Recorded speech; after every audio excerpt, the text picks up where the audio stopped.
Entonces, tenemos el epitelio pigmentario retiniano, que ya les había dicho que tiene los cilios y que abraza el fotorreceptor, ¿listo? Entonces, pues esta imagen grafica básicamente eso. También me gustó mucho esta imagen porque lo que muestra es como la luz, para poder que se dé la fototransducción, pasa a través de todo el espesor de la retina. Es decir, si de casualidad, yo les había comentado, el epitelio pigmentario retiniano es el único que tiene color. Si de casualidad hay algo acá que limite el paso de la luz, no se da la visión, ¿sí? La luz debe pasar directo hasta el epitelio pigmentario retiniano. ¿Listo? Tenemos entonces, ya hemos visto epitelio pigmentario retiniano, ya vimos fotorreceptoras, ahora seguimos con las células bipolares. ¿Listo? Con las células bipolares estamos hablando de que, como su nombre lo dice, tiene dos polos, ¿sí? Un polo que va a hacer sinapsis con la fotorreceptora y un polo que va a hacer sinapsis con la bipolar. ¿Listo? Perdón, con la ganglionar. Están descritas más de 60 tipos de bipolares. ¿Qué las hace diferentes? El hecho de que algunas tienen axones más largos o que tienen más ramas dendríticas, ¿sí? ¿Eso por qué lo necesitamos? En teoría, entre más periféricas estén esas células bipolares, digamos que la información no es tan detallada. ¿Por qué? Porque una sola bipolar, como lo ven aquí, puede tener a través de sus varias ramificaciones sinapsis con 10, 20, 70 bastones, ¿sí? Mientras que las bipolares que están en el centro tendrán menos dendritas. ¿Por qué? Porque su comunicación va a ser uno a uno, es decir, célula bipolar, célula ganglionar, y solo es una comunicación. ¿Me hice entender, muchachos? ¿Sí? Listo. El glutamato es el neurotransmisor de las células bipolares. Ahorita vamos a ver un poquitico por qué nos interesa conocer los neurotransmisores. Básicamente el neurotransmisor es el que facilita la comunicación o la sinapsis. Sin el neurotransmisor no ocurre la sinapsis. Entonces, en la célula bipolar la sinapsis es el neurotransmisor. Seguimos con las horizontales. ¿Se acuerdan de la imagen que les mostré ahorita, que eran unas células como atravesadas? Tenían varias dendritas. Estas células se encuentran en esa capa cercana a la fotorreceptora y la terminación sináptica son múltiples, porque lo que hacen las horizontales es abrazar varios fotorreceptores. Es decir, horizontales en el área foveal no hay. Solo hay horizontales en la periferia de la retina. ¿Yo estoy siendo clara con lo que estoy diciendo? ¿Sí? Acuérdense que hay 12 millones de células bastones y solo 6 millones de conos. Entonces los conos son poquitos, por eso su comunicación es uno a uno. Por eso las terminaciones sinápticas de la bipolar y las de la bipolar son solamente unas poquitas. A medida que se va desplazando hacia la periferia, ¿sí?, las terminaciones sinápticas van a ser múltiples, porque no les interesa una comunicación tan detallada de las bastones. Entonces puede ser que una bipolar aborde 70 bastones y ella envíe la información de 70 bastones, ¿sí? Listo.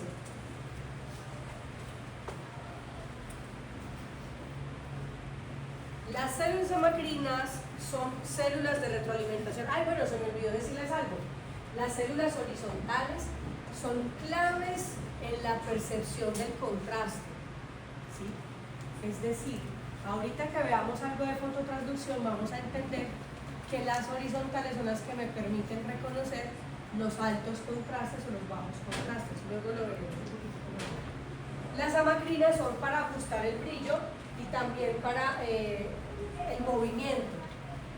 Están descritas hasta 50 tipos de amacrinas y miren todos los neurotransmisores que tienen: GABA, acetilcolina, serotonina, dopamina, óxido nítrico, neurotensinas, etcétera, etcétera. ¿Sí? Es decir, que son activas, muy activas. Siento que necesito como más ese descanso, ¿no? Ok. Tejido glial. ¿Recuerdan qué les hizo ahorita? ¿Qué les conté ahorita del tejido glial? Ya no me da. El tejido glial inicia en la membrana limitante externa. ¿La recuerdan? Que es donde están los segmentos externos de los fotorreceptores. Les dije,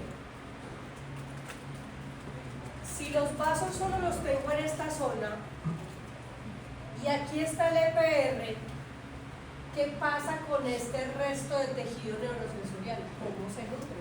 ¿De dónde obtiene la nutrición? ¿Sí? Ahí es donde aparece el tejido glial.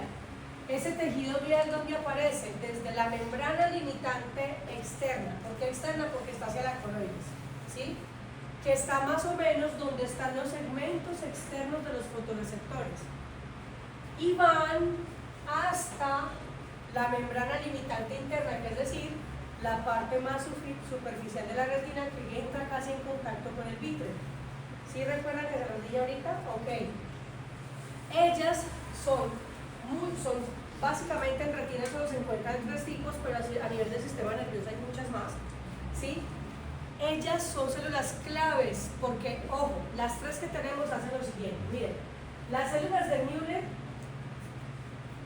aíslan eléctricamente las células nerviosas. No sé cuándo hablamos de eso, si no estoy mal creo que fue en la clase pasada de la mielinización de los axones, ¿sí? Que yo les decía, la retina no tiene axones mielinizados, se mielinizan solo a partir de la cabeza del nervio óptico. ¿Cómo? Ese reemplazo, ¿no? O sea, la división del pigmento en la retina se reemplaza por las células. Lo que pasa aquí, creo entender lo que me estás diciendo. Si los axones de todo este tejido nervioso que hay en retina no tiene mielina, hagan de cuenta que tenemos una cantidad de cables pegados. Para evitar ese cortocircuito, estoy haciendo la analogía con algo eléctrico, está el tejido glial, es decir, aíslan la comunicación y facilitan la comunicación, es decir, hacen que estas fibras nerviosas que están expuestas, porque no tienen mielina, se aíslen, pero también les permite su comunicación entre ellas. ¿Para qué? Para beneficiarlas metabólicamente. ¿Listo? Sintetizan y almacenan glucógeno, ¿para qué? Para la energía. ¿Listo? Y pueden proliferar y expresar proteína fibrillar. ¿Qué significa eso? Que cuando hay una lesión en retina, ellas tienen la capacidad como bomberos de ir hasta donde está la lesión y formar un tejido, una membrana. No es correcto, pero lo hacen. Entonces ustedes van a escuchar mucho el término en las historias clínicas de los retinólogos, tejido glial, fibrosis, tejido glial. Esa fibrosis, tejido glial es esa glía que ha migrado hacia una zona que ha ocurrido un accidente, una lesión, un cuerpo extraño, un microorganismo, lo que sea. Están los otros células del tejido glial que se llaman astrocitos. Como su nombre lo dice, tienen aspecto como de una estrella. Mírenlos. Solo con la imagen lo pueden deducir. ¿Qué haría el astrocito? Pues toma componentes y nutrientes de los vasos, de los capilares, y son las encargadas de facilitar ese metabolismo, es decir, de llevar iones al resto del tejido. También son células fagocíticas. ¿Cómo se mueven? Tienen la bondad de tomar elementos que son basura, fagocitarlos y mandarlos otra vez por el drenaje vascular. Listo. Miren que dice, unidas a capilares para el paso de nutrientes. Y por último tenemos la microglía. Son también macrófagos, son con dendritas irregulares y están dispersas en toda la extensión. ¿De quiénes van a escuchar ustedes más? De las células de Müller, que son las que tienen la capacidad de migrar, ¿sí? Son las que generan fibrosis y membranas en cuanto a cuando hay lesión, ¿sí? Pero las 3 tipos de células gliales son importantes porque permiten aislar y facilitar el metabolismo de esta zona de la retina que carece de vascularización. ¿Listo? aquí se dibuja un poquitico mejor. Miren que la guía empieza desde los segmentos de los externos de los fotorreceptores, que a esa zona donde inicia esa glía le vamos a denominar membrana limitante externa, que está cercana hacia la esclera. Ellas van como bordeando y rodeando todas las células nerviosas de la retina y finalizan en la membrana limitante interna, que es la parte más expuesta y cercana. ¿Qué pasa si hay una lesión, por ejemplo? Hay formación del tejido viejo, ¿sí? Es decir, todas esas membranas que ustedes observan es que esas células de Müller fueron como bomberos, migraron hacia esa zona y formaron tejido fibroso. No me la confundan con esta. ¿Esta qué es? Se las mostré en la clase pasada en embriología. Esta es una mielinización de fibras que no debería ocurrir, dicen que si ocurre es congénito. Es decir, la persona nace con esta condición. ¿Qué ocurre aquí? Que eso blanco que ustedes ven es que las mielinas intentaron migrar a través del nervio óptico e invadir, los axones de las células ganglionares. Les comentaba la vez pasada que esto no cambia la visión, porque acuérdense que la mielina no es mala, ella simplemente facilita el transporte de esos impulsos eléctricos, ¿cierto? Solo que si ella llegara a estar en una posición cercana al área macular, pues obviamente no va a permitir el paso de la luz, por tanto va a limitar la agudeza visual. Por último, pero no he terminado la clase, las células ganglionares. Las células ganglionares entonces son las que recepcionan los potenciales eléctricos de las células bipolares, ¿cierto? Y luego tienen unos axones que lo que hacen es llevar la información, que son potenciales eléctricos, a través del nervio óptico. ¿Hasta dónde habíamos hablado que llegan los axones de las células ganglionares? ¿Cuerpo genicular? Hasta el cuerpo geniculado lateral, ¿sí? Hasta allá, miren lo largas que son. Hasta allá llegan los axones de las células ganglionares. ¿Qué están viendo ustedes? Miren cómo. Miren las diferencias histológicas, esto es importante. A nivel de la fóvea, la ganglionar tiene poquitas dendritas, porque a ella le interesa comunicarse con unos poquitos conos. Cada cono lleva una información de mucho detalle. Entonces, por eso es comunicación uno a uno. Por eso las dendritas, tanto de las bipolares como de las ganglionares, a nivel foveal, es comunicación uno a uno, solo para que se dé una sinapsis. ¿Sí? Mientras que ya en el área macular, ya esa comunicación empieza a ramificarse, es decir, cuando ya están cercanos a la periferia, ya a ella les interesa tomar varias fotorreceptores. Es decir, que eso es lo que hace que sus dendritas sean mucho más extensas.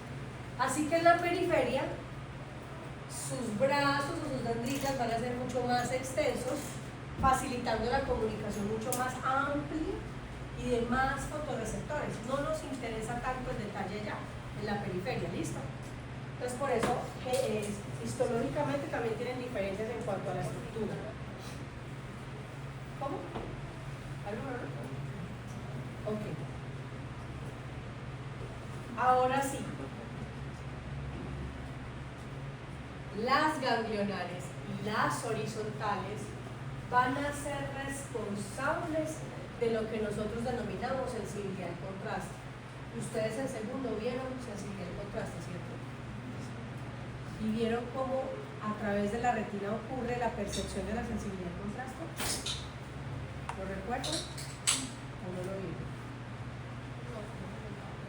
Solo vieron de cómo se realiza. Ok. Vamos a imaginarnos una zona de la retina.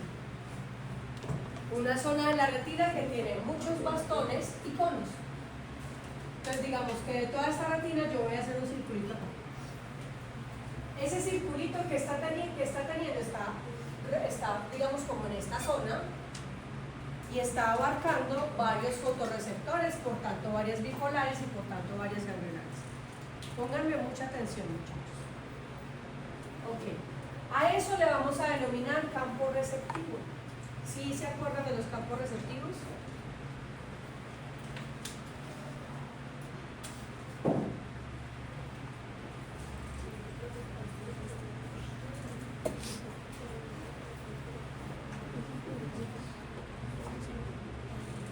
fisiológicamente existen campos receptivos centro-on, ¿se acuerdan?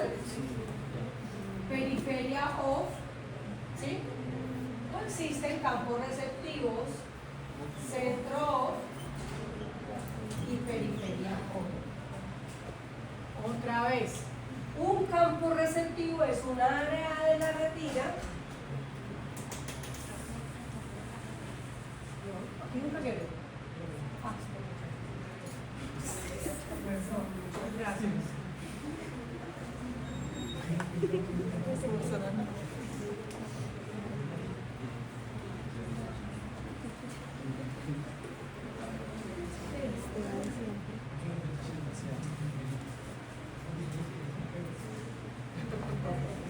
Muchas gracias a ustedes.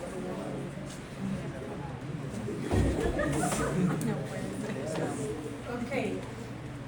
Entonces, cada campo receptivo es una aglomeración de células fotorreceptoras y ya saben ustedes que las células fotorreceptoras se comunican con bipolares y ganglionares, ¿cierto? Ok. O sea, que en un paquete de estos, digamos que tenemos una célula fotorreceptora, otra célula fotorreceptora y otra célula fotorreceptora. ¿Listo? Ok.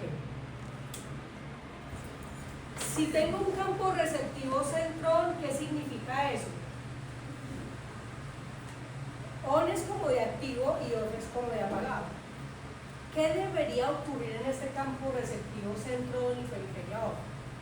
Que se ilumine todo el centro y se oscurezca la periferia, o sea, que no haya estímulo luminoso en la periferia. Pero si hay una iluminación parcial del centro, hay poquitos, estos rayitas que hay aquí son como el número de potenciales eléctricos que ocurren. En una estimulación parcial del centro se generan pocos potenciales eléctricos. ¿Eso qué significa? Que se percibe el contraste pero deficiente. Lo ideal que sería que se ilumine todo el centro on y se oscurezca toda la periferia. Sería el momento ideal a punto de que se van a generar muchos potenciales eléctricos, lo que permitiría que ustedes puedan reconocer esta cartuchera negra en un fondo blanco, ¿cierto? Aquí, ¿qué está pasando? Esto está, lo periférico estaría iluminando y lo de adentro estaría oscureciendo, ¿listo? O sea, que perciban alto contraste. ¿Qué pasa si, por ejemplo, en un campo receptivo centro y periferia ilumino centro y se me va la mano e ilumino algo de periferia? Se disminuye la cantidad de potenciales eléctricos. ¿Y qué pasa si ilumino todo el campo receptivo, o sea, centro y periferia off? Se reducen mucho más los potenciales eléctricos. Esto lo entiendo con esta figura, con esto. ¿Qué está pasando aquí? Aquí, por ejemplo, iluminamos el centro y oscurecemos la periferia. ¿Qué facilita eso? Percibimos bien el contraste. ¿Sí? Aquí, ¿qué pasó? Iluminaron centro y la periferia de algo, entonces se percibe menos contraste. Y entre más luz haya, menos facilidad de contraste hay. ¿Qué quiere decir? Que aquí hay altos potenciales eléctricos emitiéndose y aquí no es que no haya, sí hay, pero muy limitados. ¿Me hice entender con eso? ¿Sí? Ok. Para poder entender esos campos receptivos vamos a estudiar la fototransducción. Yo tengo unas gráficas aquí que son las que yo hice hace un tiempo y la verdad tecnología para mí es un poquito difícil, así que las hice muy básicas, no los voy a descrestar esto, pero espero que puedan comprender. Entonces, primero, ¿qué es la definición de la fototransducción? ¿Qué entiende por fototransducción? Es transformar un estímulo luminoso en un potencial eléctrico y eso ocurre en el fotorreceptor, ¿listo? Que sea cono o bastón, eso ocurre igual. Listo. No olviden de esta relación importante, el epitelio pigmentario retiniano, que son células, una única línea de células pigmentadas con su porción apical que abraza o interdigitan los fotorreceptores, ¿cierto? Esta relación, ¿por qué es importante? Porque acuérdense que en los segmentos externos de los fotorreceptores están los discos con fotopigmento. Y el fotopigmento es el que va a hacer todo este cambio químico para que ocurra un potencial eléctrico. Así que el bastón y el cono obtienen elementos del epitelio pigmentario retiniano para hacer el disco y lo almacenan en los segmentos externos. Cuando llega un fotón, aquí hay unos cambios químicos que hacen que se genere una liberación o una inhibición del neurotransmisor y se genere un potencial eléctrico. Ya lo vamos a ver a grosso modo. Pero una vez ocurre eso, este segmento externo genera un desecho. ¿Y a dónde va a llegar ese desecho? Al epitelio pigmentario. ¿Qué va a hacer él? Fagocitar, reciclar elementos y volver a ayudar a formar el disco para poder que lleguen acá. Eso a grosso modo, muy grosso modo, sería el ciclo de la vitamina A. Entonces, ¿cómo ocurre realmente? Cuando estamos en oscuridad, es decir, que no hay fotones, el cisretinal, que es el derivado de la vitamina A, tiene una forma curva. ¿Listo? Esa forma de curva hace que perfectamente se una a la auxina. ¿Recuerdan que ahorita les hablé del fotopigmento de cada fotorreceptor? Y decíamos, el bastón, ¿cómo se llama el fotopigmento? Escotopsina, ¿no? Y tenía rodoxina, rodoxina, y tenía escotopsina más retinal. ¿Listo? Entonces aquí está la rodoxina para el caso del bastón, pero es una opsina. ¿Listo? Y este sería el derivado del retinal, que aquí se llama cisretinal. ¿Listo? Entonces, en condiciones de oscuridad, el fotopigmento está así. Es decir, el cisretinal, que tiene una forma curva, está perfectamente metidito en la opsina. Ahí está formado el fotopigmento, está quiescente, no se mueve. ¿Listo? Ok. Cuando hay luz, este cisretinal va a sufrir un proceso que se denomina isomerización. ¿Qué significa eso? Que va a cambiar su forma, pero no va a perder sus componentes, sus elementos. Por tanto, se vuelve lineal y ya cambia de nombre. Ya deja de ser cisretinal y se convierte en transretinal. Miren aquí la molécula. Esta es el retinal en forma cis con curva, y aquí no cambió nada, se conserva lo mismo, solo que se volvió lineal. ¿Vamos bien? Entonces, en la oscuridad el fotopigmento está ahí quietecito. ¿Y qué es el fotopigmento? Una opsina unida con el retinal, que estará en cisretinal, es decir, curvo para que quepa. ¿Listo? Cuando llega el fotón, o sea, hay un estímulo luminoso, él llega hasta el EPR y lo que va a ocasionar, esto ocurre en la membrana celular del fotorreceptor, ¿sí? Es decir, donde están esos discos, donde está el fotopigmento, ahí ocurre esto que les estoy diciendo. Cuando llega la luz, este cisretinal que tenía forma curva, o sea, cambia a transretinal, es decir, se vuelve lineal, por tanto ya no cabe en la opsina. Es decir, que se separa de la opsina y va a ocurrir una cosa que se llama blanqueamiento del fotopigmento. En el blanqueamiento del fotopigmento lo que ocurre es que hay un cambio, una transformación química, en donde queda como resultado la vatorrodoxina. Esa vatorrodoxina se va a descomponer espontáneamente, es decir, una vez ocurre el blanqueamiento, aparece la vatorrodoxina, luego la lumirrodoxina, luego la metorrodoxina 1 y luego la metarrodoxina 2. Y esta metarrodoxina 2 lo que va a hacer es activar una enzima que se llama transducina, que a su vez va a degradar la fosfodiesterasa y va a producir que el GMP cíclico cierre sus canales de sodio y por tanto no va a ingresar sodio. Ustedes saben que el sodio está cargado positivamente. ¿Qué pasa si a una membrana celular se cierran los canales de sodio porque se aparece la fosfodiesterasa? Como no ingresa sodio, ¿cómo queda cargada la membrana celular? negativamente, porque ya no puede ingresar el sodio. ¿Listo? ¿Qué pasa con los desechos que ocurrieron de ese blanqueamiento? En la auxina se va y se fosforila y se inactiva. Y el todo transretinal cae al EPR y el EPR dice, uy, esto es retinal, esto es una proteína, la voy a reciclar, voy a formar fotopigmento y vuelvo y la mando al fotorreceptor. Es decir, que allí se da el reciclaje de la vitamina A, el ciclo de la vitamina A. ¿Listo?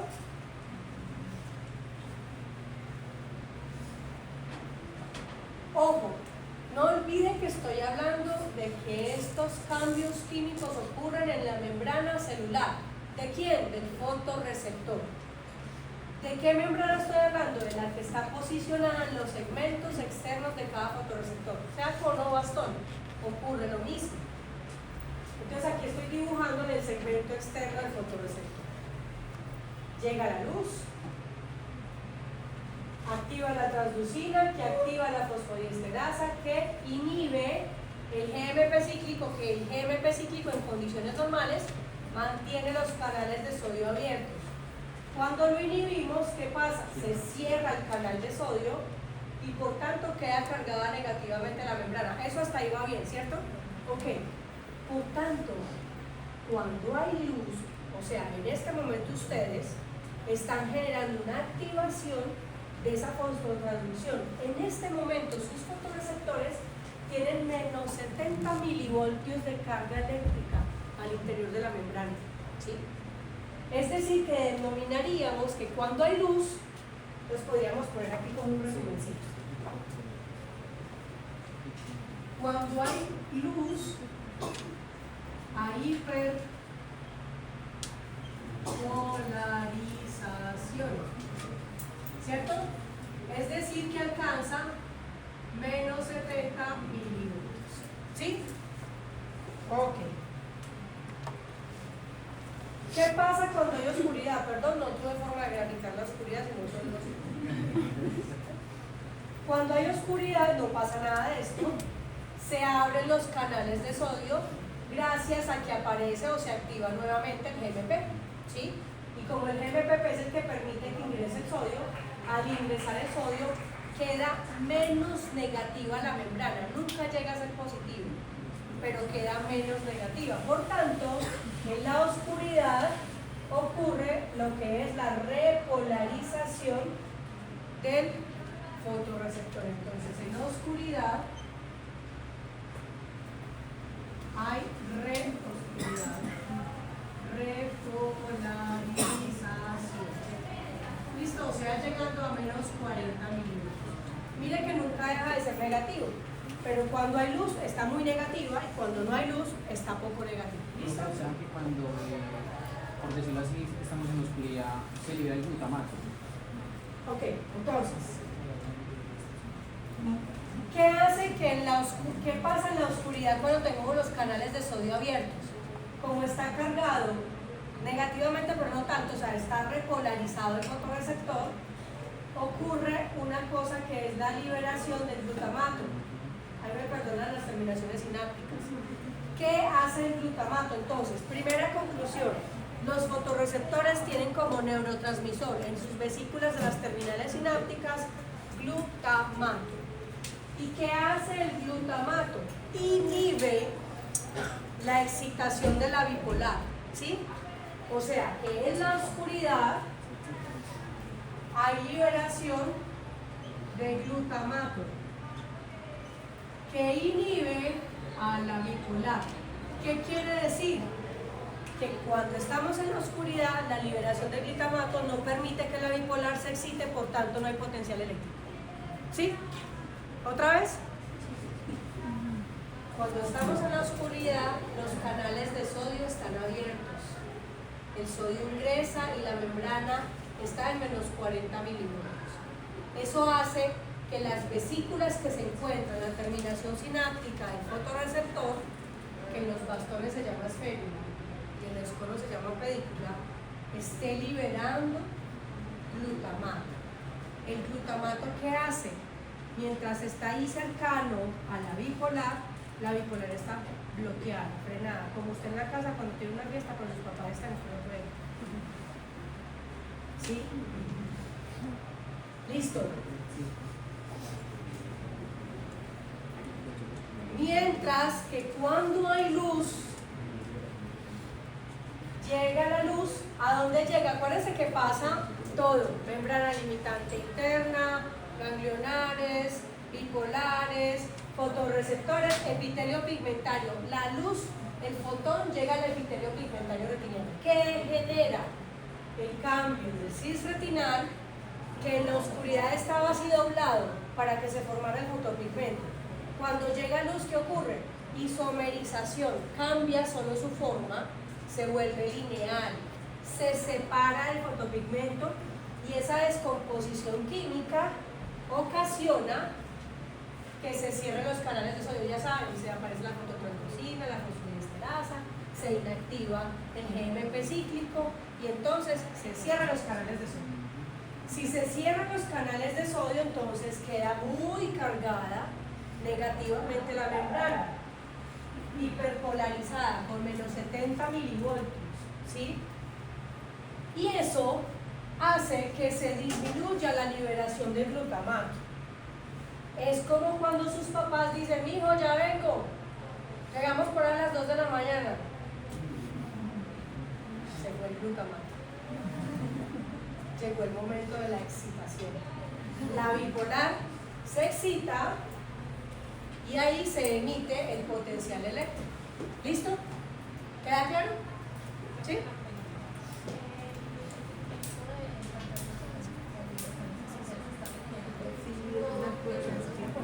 O sea, imagínense que el cono se activa 55 veces por segundo. No crean que aquí solamente queda hiperpolarizada y ya. No. Cada segundo usted está activando 55 veces su cono para que usted esté generando todo este proceso. Sí. No. El pigmento es la composición de la oxida más el retinal. Que cuando están formados el pigmento son oxida más cis retinal, que es dobladito. Y ahí está. Llegó mi momento, entonces listo, me separo. Transretinal y oxima, blanqueamiento, descomposición y ya genera un cambio eléctrico en el segmento externo. Listo. Entender eso me permite entender, primero, que nuestra retina tiene cambios eléctricos. Por eso en quinto semestre, cuando veamos patología, yo les voy a hablar de un examen que se llama electroretinograma. Electroretinograma, que mide la respuesta eléctrica de la retina, y el electroretinograma es así. ¿Qué pasa? Está repolarizado el fotorreceptor, se pone el fotón a menos 70 milivoltios. Este pico que hay negativo, claro, lo negativo es hacia abajo, significa que aquí está hiperpolarizado el fotorreceptor. Después de eso, ¿qué sigue? Respuesta eléctrica del resto de células. Esta columna que sube aquí corresponde, porque es que, ojo, el que se hiperpolariza el fotorreceptor genera la despolarización de la bipolar. Entonces, esta columna que está ocurriendo acá es que aquí está hiperpolarizado el fotorreceptor y aquí está despolarizando la bipolar. O sea, que está emitiendo un estímulo. ¿Listo? Un potencial eléctrico. Así que si ustedes son así de buenos y tienen eso tan presente, van a ser muy buenos interpretando exámenes diagnósticos, porque van a comprender la razón de esto. Ok. Volvemos al campo receptivo. Recuerdan, tengo un campo receptivo centrón y periférico, ¿sí? ¿Qué es lo ideal? Que solo se alumbre el centro y se oscurezca la periferia. Si eso ocurre, el centro hace que se ilumine ese cono, se hiperpolariza el cono, se disminuye la liberación de glutamato, se excita la bipolar tipo ON, porque hay bipolar tipo ON y tipo OFF. Bipolar tipo ON emite un potencial eléctrico que ya viaja por la célula ganglionar. Súper fácil, ¿cierto? ¿Se acuerdan que ahorita les dije Existen las células horizontales, que su nombre lo dice perfecto, ellas están posicionadas horizontalmente y abrazan varias células, es decir, varias células que están en el campo receptivo. Ahí está la horizontal. La horizontal es la responsable de la sensibilidad al contraste. ¿Sí? Ya les voy a contar por qué. Vamos a meter unas horizontales. ¿Listo?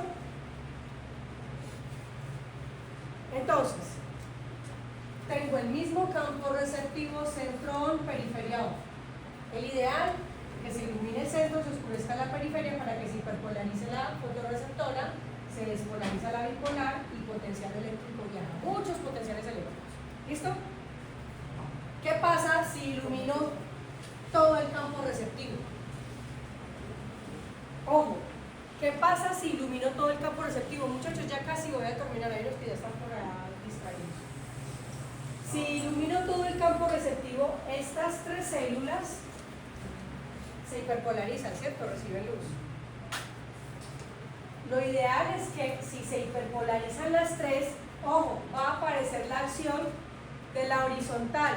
Miren que al hiperpolarizarse la fotorreceptora, se disminuye la liberación de glutamato y el glutamato inhibe la célula horizontal. Es decir, aquí interviene la horizontal. ¿Qué pasa si inhibe la célula horizontal? Ella libera menos GABA y el GABA lo que va a hacer es despolarizar el fotorreceptor. Es decir, lo que hizo con una mano lo borró con la otra. ¿Sí? Otra vez. Se iluminan los tres campos receptivos y hasta ahí entendemos que cada fotorreceptora se hiperpolariza, ¿cierto? Es decir, que deja de liberar glutamato y esperamos que la bipolar se excite, ¿cierto? Pero como están las horizontales en ese campo receptivo, ese glutamato lo que va a hacer es inhibir la horizontal, que va a liberar poco GABA y eso va a despolarizar el fotorreceptor, es decir, este fotorreceptor del centro se va a despolarizar. Como que viene la luz, pero yo más bien se la apago. ¿Sí? Las horizontales no permiten que la fotorreceptora que está en el centro deje de liberar glutamato para que se excite la bipolar, sino que la bloquean. Por tanto, cuando ilumino todo el campo receptivo, se reducen los potenciales eléctricos significativamente. ¿Por qué? Porque las horizontales hacen las veces de inhibición de la liberación de glutamato. ¿Sí me dicen? ¿Seguro? ¿Vamos a hacer quiz?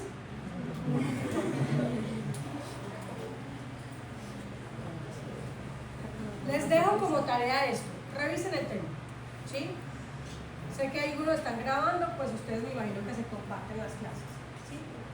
Voy a subir y voy a actualizar el aula virtual porque me están comentando que está desactualizada. A veces lo que hacen es que nos suben aulas viejas y nos las dejan ahí activas, entonces nos toca hacer toda la migración. Ok, lo voy a hacer.